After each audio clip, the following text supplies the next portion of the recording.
Living near a pollution-spewing busy road leaves people more likely to show signs of heart damage, a study has found.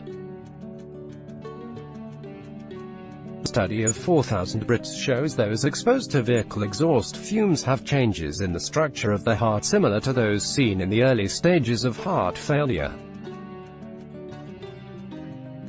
Researchers from Oxford University and Queen Mary University of London looked at the development of the larger right and left ventricles, which are the main pumping chambers.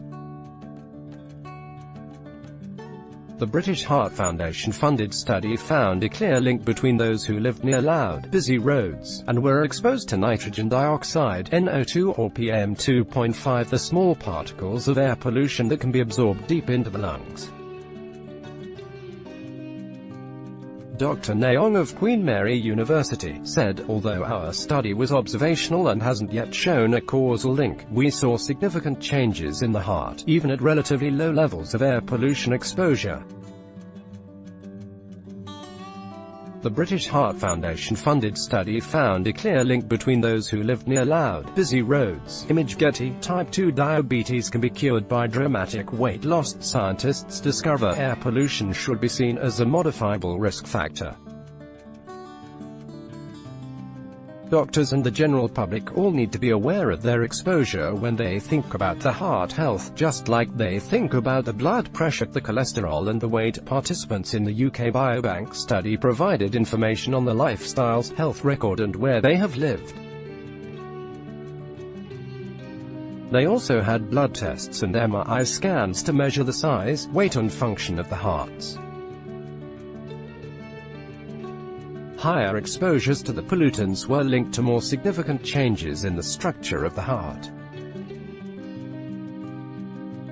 For every 1 extra microgram per cubic meter of PM2.5 and for every 10 extra micrograms per cubic meter of NO2, the heart enlarges by 1%.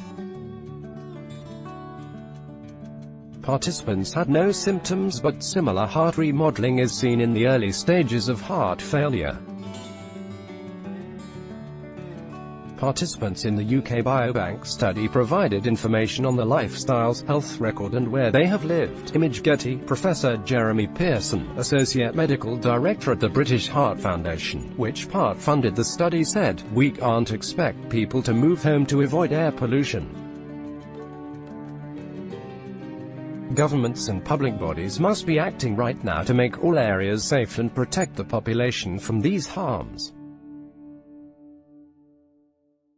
What is particularly worrying is that the levels of air pollution, particularly PM2.5, at which this study saw people with heart remodeling, are not even deemed particularly high by the UK government. This is why we are calling for the WHO guidelines to be adopted.